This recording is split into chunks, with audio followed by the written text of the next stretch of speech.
Hello everyone and welcome to another exciting edition of Gateway Diary, where we take you through the transformation, innovation and visionary leadership driving progress in Ogun State, the true gateway to Nigeria's greatness. I am Victoria Oniaye. Here is a look at what we've got lined up for you today. Ogun becomes an international sports hub as it hosts the Confederation of African Athletics Under 18 and Under 20 African Athletics Championships. More communities come alive as contractors near completion of the Elega Miliki Shaje Road in Abeokuta.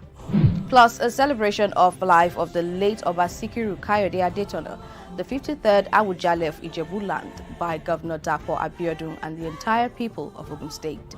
All that and more coming your way shortly, so stay with us.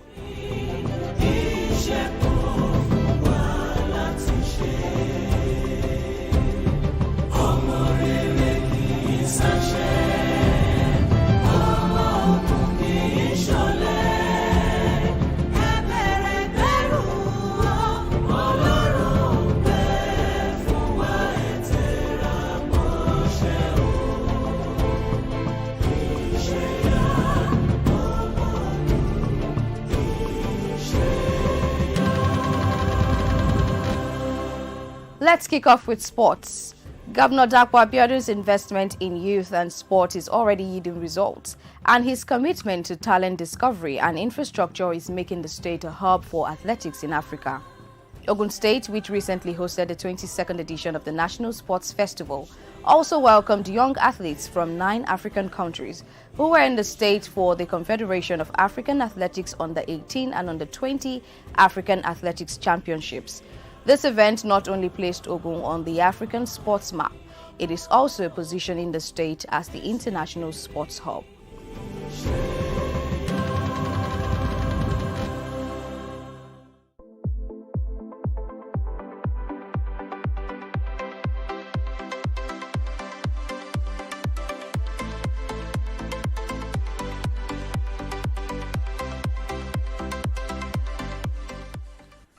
In Nigeria today, one state is rewriting the narrative of youth empowerment and sporting excellence like never before. The state is the country's pride, the gateway to Nigeria's greatness and its industrial capital. Ogun State is one of the few states in Nigeria prioritizing youth empowerment and economic growth.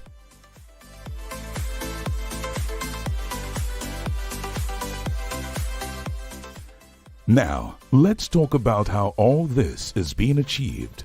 Under the visionary leadership of Governor Abiodun, sports and youth development have become inseparable companions on a common mission to build dreams, inspire futures, and put the state on the global sporting map.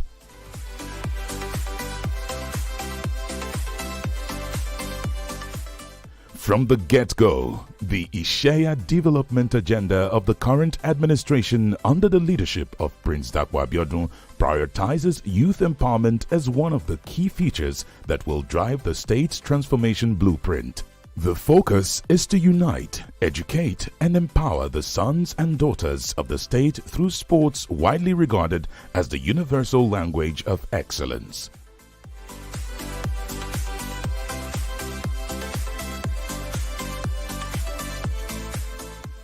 Over time, everyone can rightly admit that Governor Abiodun does not just make promises. He puts his money where his mouth is, with a clear strategy built on grassroots talent discovery, infrastructure development, and elite talent development. We're excited that it will be a good talent hunting stable for our youths, because the best of our youths will be competing there.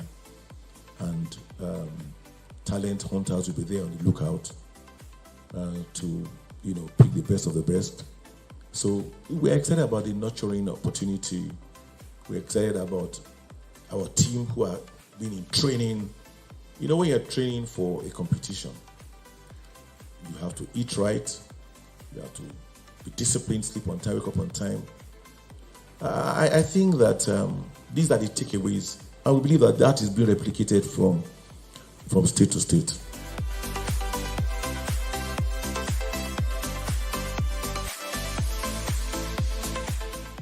The activation of Governor Abiodun's action plan began at the grassroots through initiatives like local government games and interstate competitions.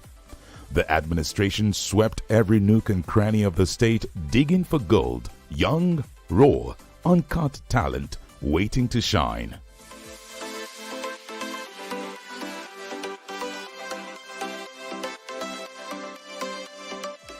But talent without tools is like a spark with no flame. Hence the need to activate the second phase of the action plan. This involves the bold rehabilitation of sporting facilities across the state, particularly the iconic MKO Abiola Stadium in Abeokuta, which didn't just get a facelift but a new identity. It is now known as the MKO Abiola Sports Arena.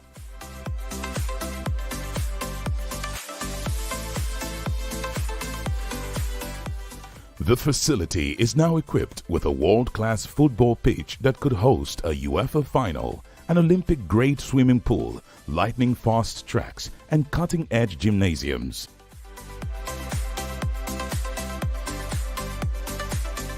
And then there's the Alake Sports Center, redesigned with new courts, restructured halls, and state-of-the-art amenities. This reimagined sports facility is now a shining symbol of what visionary investment looks like. It also presents a talent hunting opportunity. Beyond that, what we've done by this investment, which is the best in class across all the states in Nigeria today, Ogun State has the best of sports and sporting equipment under one roof amongst all the states in Nigeria. We have not spared anything.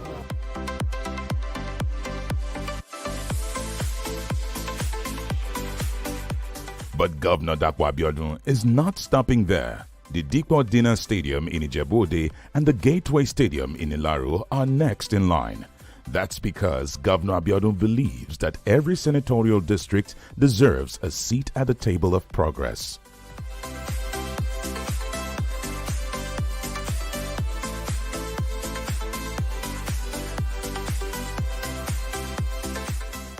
The third phase of the development plan brings to the fore talent development. The state recently hosted the entire nation for the 22nd National Sports Festival.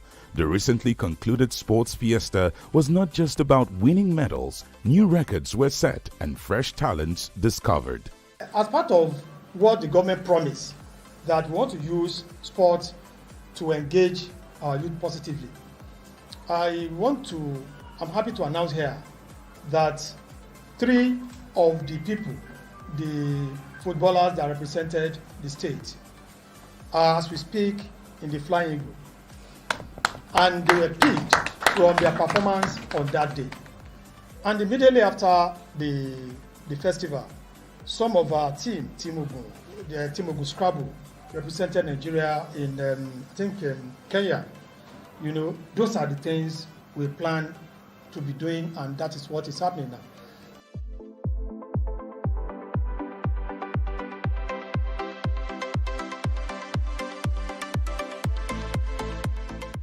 At the end of the event, the world took notice and celebrated the success story. That's why the Confederation of African Athletics, CAA, awarded Ogun State the hosting rights for the Under-18 and Under-20 African Athletics Championship. Now, 9 African countries have been in Ogun State for a 4-day session of fierce competition. These are future stars across the continent in pursuit of glory on Ogun soil.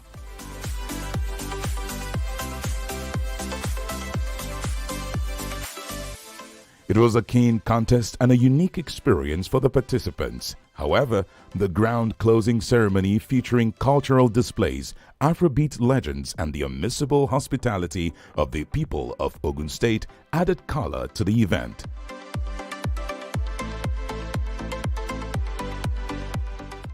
It's obvious that Governor Dapo Abiodun has not only rekindled the fire of sports in Ogun State, but transformed it into an international hub of athletic and economic potential. It's about building sustainable infrastructure, creating viable investment windows, and positioning the state as the go-to destination for sports, culture, business, and life itself. I could see the edifice, the design of the stadium is perfect. From the outside, you could see the bright colors, display the inscription of MK Abiola Sports Arena, boldly written. So from afar, you could tell this is a sports arena. When you enter, I'm from Ghana, so as a sports journalist, I've been able to travel to a few countries. So when you enter, one major thing you would notice is the green pitch.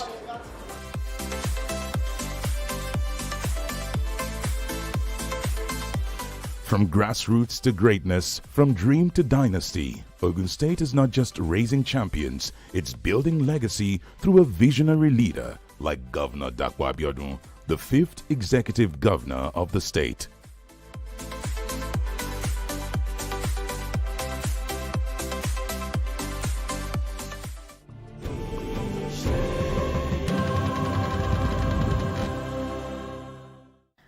From the tracks, let's turn our attention to infrastructure development.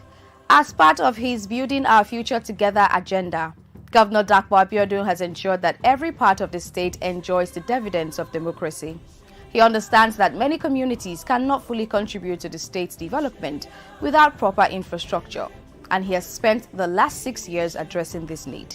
One such ongoing project is the Elega Miliki Shaje Road, a major road network that connects neighborhoods and serves as a commercial route for many residents. Our team visited the construction site, where contractors are working tirelessly to bring this major road project to life.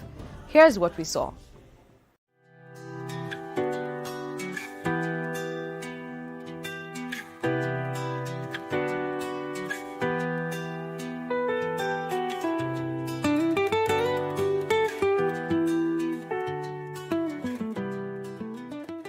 Prince Dakwa Abiodun, the governor of Ogun State, has spent more than 6 years delivering tangible transformation. From city centers to remote communities, he has laid down the dividends of democracy through massive provision of infrastructural amenities.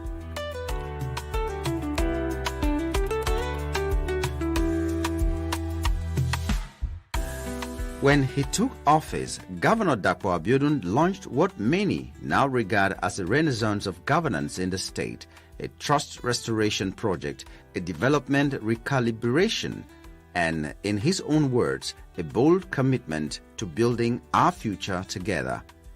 Whatever name you choose, the essence remains that Ogun State was ready for a new chapter, and Governor Dakwa Abiodun began activating the master plan. The road to development is indeed long and winding, but to say Ogun State hasn't moved forward is to turn a blind eye to visible progress across the state.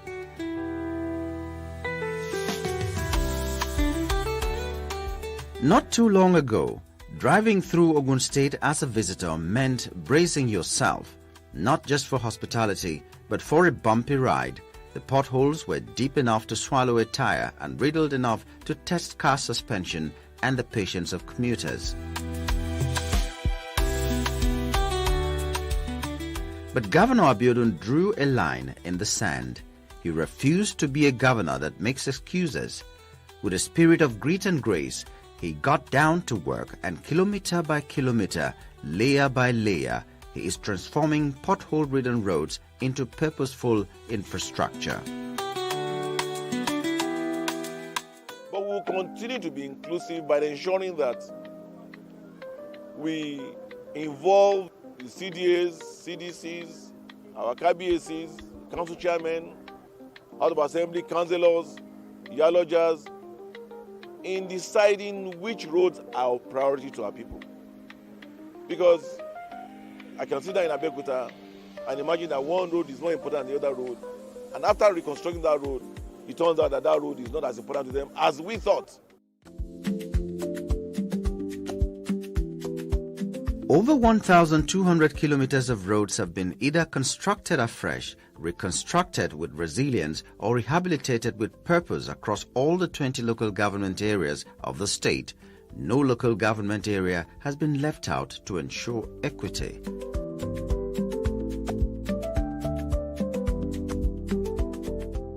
Let's close in on one of those transformational road projects, the Elega Miliki Saje Road, a very important road network that connects several communities in Abeokuta, the state capital. The infrastructural development and of course the overall drive that we've witnessed in the 6 years of the administration of His Excellency Prince Dr. Dapo Abiodun, CON, I must say for me is extremely transformative. It's not just infrastructure for sake of infrastructure. It's infrastructure that strengthens the economy, that also significantly we can see how this is taking very significant drive into how, it begins to impact on the, lives of the people.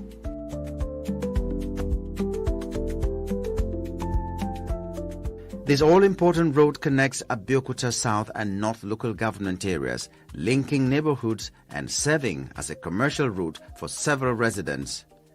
Governor Dapo Abiodun didn't need to be convinced. He saw the need, understood the economic implications, and wasted no time acting.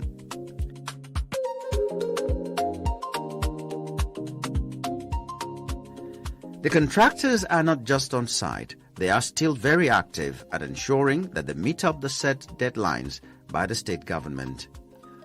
One half of the road has already been laid with asphalt, ready for public use, while the remaining stretch linking Saje to Elega and Mokola is being prepared with stone base ahead of asphalt laying.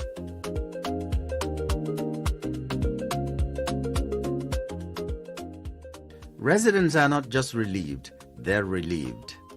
The long-awaited road project is no longer a promise on paper. It's a path to open up the prosperity of the community. They're singing praises of the current administration that is walking its talk. We are so happy because actually I'm happy that the dust now reduced, and even with that we are using solar for our work. The dust was actually disturbing the solar, so now everything is clear and we are happy that even the road is smooth and we can move here and there about without any stress. And we really appreciate the government for this. I can commend the actions of the government because before the road is very bad, but now the road is not tolerable. To describe Governor Dapo Abiodun as the long-awaited steward of Ogun State's infrastructure would be no exaggeration. He is not just fixing roads. He is reconnecting communities, reopening economies, and rekindling the pride of people who once felt forgotten.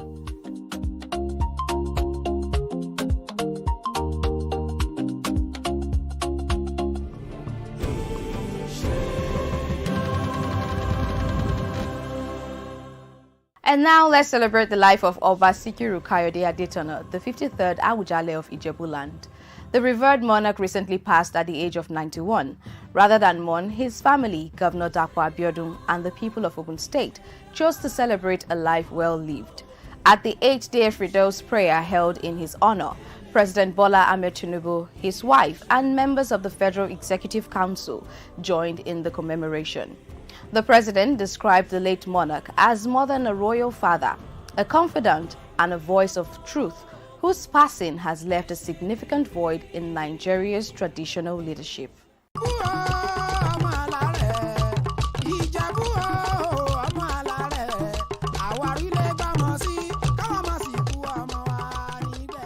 So when a man like that passes at the ripe age of 91, it's not just mourning. It's a moment to roll out the red carpet and celebrate a life well lived. Here at the Gateway Agro-Cargo Airport, Governor Dapo Abiodun, his wife, and a high-powered delegation waited in anticipation as the President, Bola Ahmed Tinubu, touched down for the 8th-day Fidau prayer. The president, joined by his wife, cabinet members and royal fathers, greeted familiar faces before proceeding to the prayer ground for a somber yet dignified celebration of a royal icon. You can't find any further definition, further away of our culture.